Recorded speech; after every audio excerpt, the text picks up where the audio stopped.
Salut à tous, petite annonce avant le début de la vidéo, le prochain épisode de Rétro, qui suivra donc celui-ci consacré aux années 2010, sera le dernier de notre série. Et pour terminer d'une manière un peu moins ordinaire, je vous invite à participer à votre tour au dernier épisode. Que vous suivez le foot depuis 10 ans ou seulement depuis l'année dernière, écrivez-moi dans les commentaires ou en DM Twitter quel a été l'événement foot qui vous a le plus marqué lors de la dernière décennie. Ça peut être un événement très connu ou alors un souvenir qui vous est beaucoup plus personnel, lié au club que vous supporter par exemple. L'intérêt sera pour moi ensuite de construire un épisode autour de toutes vos propositions. N'hésitez donc pas à inviter toutes vos connaissances football à participer, ce qui permettra d'avoir un maximum de matière pour faire la vidéo. Voilà pour la petite annonce. Place maintenant à l'épisode de Rétro consacré aux années 2000, riche en jeux, vous allez le voir, et en scénario imprévisible.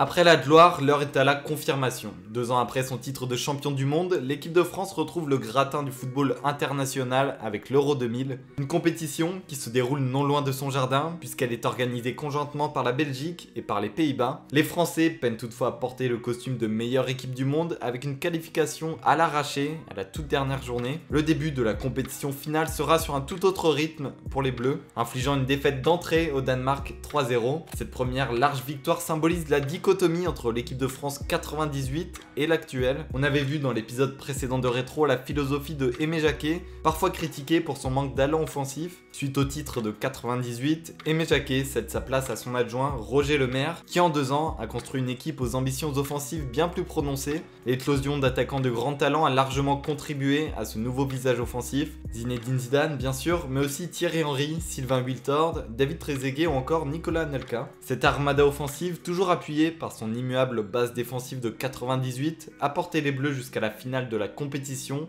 battant au passage l'Espagne et le Portugal. L'Italie est donc le dernier rempart qui fait face aux Bleus dans cet Euro 2000 pour décrocher un deuxième titre majeur consécutif. La première mi-temps offre aux supporters français et italiens un match extrêmement ouvert où les deux équipes se rendent coup pour coup sans se départager.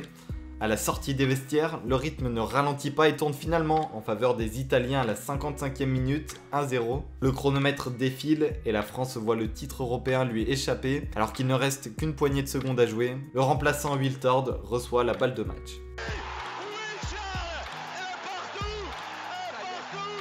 Un partout donc à la fin du temps réglementaire, le destin des deux équipes doit alors se jouer au but en or. Les joueurs italiens sont sonnés par cette égalisation inespérée, ils ne se relèveront pas. La France réalise donc le premier doublé de son histoire, Coupe du Monde 98, Euro 2000.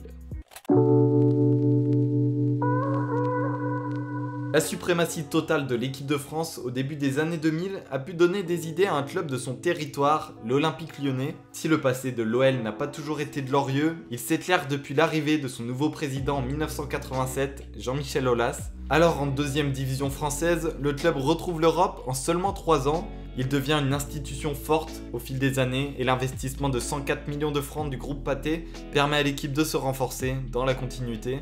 En 2002, l'Olympique Lyonnais symbolise sa montée en puissance d'un premier titre de champion de France. La domination nationale prend alors forme, le club remporte 7 titres de champion consécutifs, empochant au passage une Coupe de France et une Coupe de la Ligue. Grégory Coupé, Juninho, Sidney Govou deviennent alors des légendes du club, étant impliqués sur chacun des 7 titres de l'OL.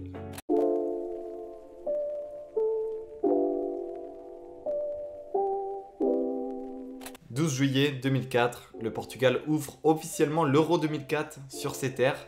À la surprise générale, le pays hôte rate son premier rendez-vous devant son public au profit d'une sélection mineure du paysage international, la Grèce. Les Grecs surprennent encore 4 jours plus tard en tenant en échec l'Espagne et décrochent ainsi leur billet pour les quarts de finale où ils affronteront le champion en titre, la France. La sélection grecque s'unit en un bloc infaillible pour contrer des Bleus en manque d'idées et ne manque pas de létalité lorsqu'il s'agit d'inscrire une de ses rares occasions à la 65e minute. Ainsi, après le Portugal, après l'Espagne, Elle crée à nouveau la surprise en éliminant les Bleus du tournoi. Pourtant, les principes du coach Rage n'ont rien d'innovant. Un bloc bas, compact, avec l'obligation de toujours garder une supériorité défensive. À défaut d'avoir les individualités pour jouer, l'entraîneur grec veut faire déjouer son adversaire et profiter de son positionnement haut pour prendre l'avantage en transitions offensives. Dans ce style assez détestable entre guillemets par certains car très peu télégénique, la Grèce poursuit sa folle lancée en battant les Tchèques en demi-finale. La finale sera l'heure des retrouvailles avec le Portugal qui a soif de revanche. Les Portugais poussent mais la Grèce ne rompt pas, réussissant même à se procurer quelques belles occasions en contre. À l'heure de jeu, la sélection grecque ouvre le score sur une phase arrêtée. 1-0 à 30 minutes du terme, les Grecs se retrouvent dans leur position préférentielle depuis le début du tournoi. Inévitablement, les Portugais ne trouveront jamais la formule pour faire tomber le bloc grec qui remporte alors l'Euro 2004 et vient d'offrir sans doute au football un des scénarios les plus imprévisibles de son histoire.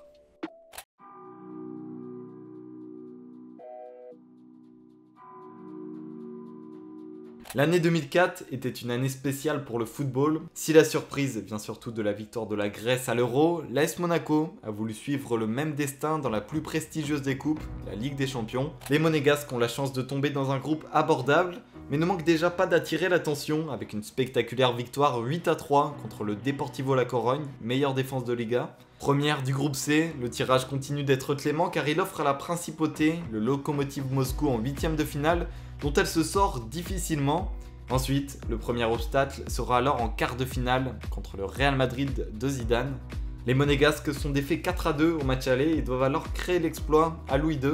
Leur sort semble scellé alors que le Real ouvre la marque, mais grâce à 3 buts consécutifs dont une matière historique de Ludovic Joly, l'ASM crée l'exploit d'éliminer le grand Real Madrid et file en demi-finale de la Ligue des Champions. Le tirage au sort n'épargne toujours pas l'ASM et lui choisit comme adversaire une autre grosse écurie, Chelsea. Néanmoins, les hommes de Didier Deschamps sont toujours portés par leur duo offensif de grand talent, Joly sur l'aile, Morientes en pointe, et arrive ainsi à éliminer les Blues 3-1 à Louis II, 2-2 à Stamford Bridge. Après avoir essuyé deux des plus gros adversaires du tournoi, la marche semble à portée des Monégasques alors qu'ils doivent affronter le FC Porto en finale.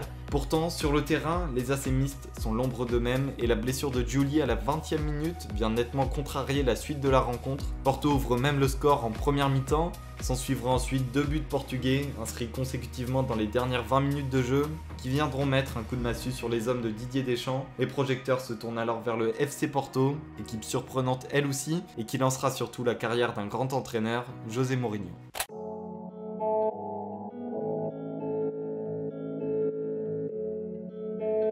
Retour à la normale entre guillemets pour l'édition suivante de la Ligue des Champions où deux favoris se retrouvent en finale, Liverpool contre l'AC Milan. Pourtant, cette finale du 25 mai 2005 va entrer un peu plus dans l'histoire que les autres sous le nom du miracle d'Istanbul. À cette période, l'équipe milanaise présente un des effectifs les plus pourvus d'Europe, un duo d'attaque Crespo-Shevchenko, le dernier étant le plus récent Ballon d'Or.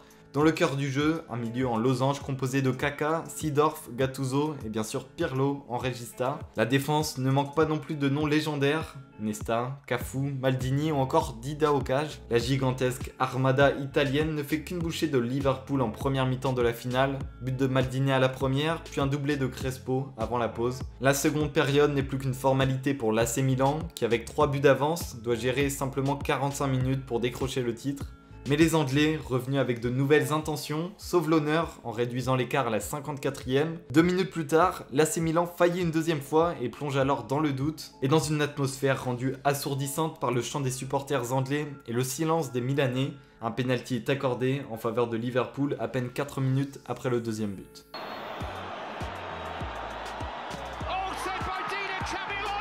Voilà comment en à peine 6 minutes, Liverpool crée l'exploit de revenir à hauteur du grand Milan AC. Les occasions s'enchaînent ensuite pour les deux équipes et le tournant du match sera l'incroyable arrêt de Dudek en prolongation. Au terme des 120 minutes de jeu, le vainqueur sera finalement délibéré par une séance de tirs au but irrespirable.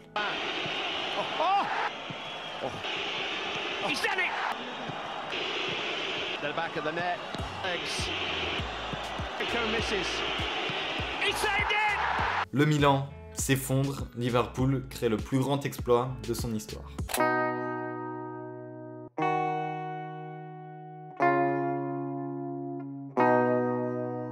Le 9 juillet 2006, à l'Olympia Stadium de Berlin, l'Italie retrouve en finale de Coupe du Monde son bourreau de l'Euro 2000, l'équipe de France. Les Bleus sortent d'un parcours mémorable dont certains faits de jeu habitent encore aujourd'hui la mémoire des supporters. La réduction du score de Ribéry contre l'Espagne, sublimée par les commentaires géniaux de Thierry Gilardi, mais aussi dans ce même match, le but de Zidane en fin de rencontre, qui vient faire taire la presse ibérique qui titrait le matin même « On va envoyer Zidane à la retraite ». Puis ensuite, un autre match marquant et le quart de finale contre le Brésil, victorieux.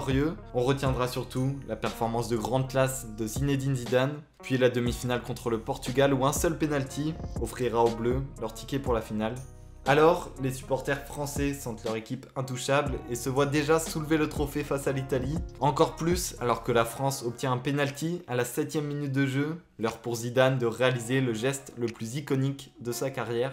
Peut-être, c'est parti, la Panenka. Est-ce qu'elle est dedans? Elle n'est pas dedans. Oui, elle est dedans. Oui, elle est dedans. Oh là là. Mais le bonheur sera de courte durée pour les Français qui se voient directement, 10 minutes plus tard, égalisés sur une tête de Materazzi. Le score restera figé jusqu'en prolongation, où un événement inimaginable a lieu hors du champ des caméras en direct. Le ralenti, lui, par contre, est terrible. On voit Zizou. Ouh, Zinedine. Oh, Zinedine. Ah, pas ça. Pas du tout avec Pas Zinedine. ça, Zinedine. Pas ça, Zinedine. Non. Oh non. Oh non, pas ça. Pas aujourd'hui, pas maintenant, pas après tout ce que tu as fait. La finale de la Coupe du Monde 2006 se jouera donc elle aussi au tir au but et sans Zidane. Et comme un symbole, c'est l'auteur du but vainqueur de l'Euro 2000, David Trezeguet, qui verra sa frappe s'écraser sur la barre. L'Italie est donc championne du monde.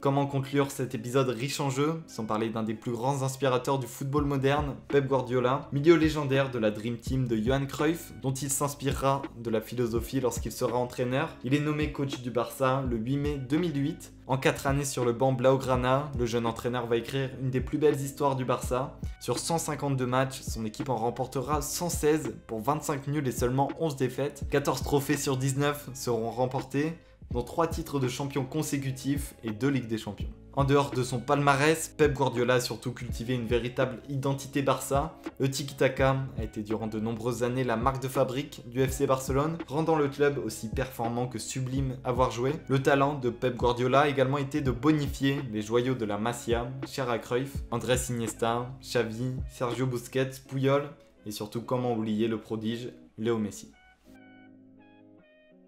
Voilà pour cet épisode, j'espère qu'il vous aura plu. Petit rappel, n'hésitez pas à me dire quel a été le souvenir foot qui vous a le plus marqué lors de la dernière décennie. Hâte de lire tous vos messages et à très vite pour le dernier épisode de Rétro.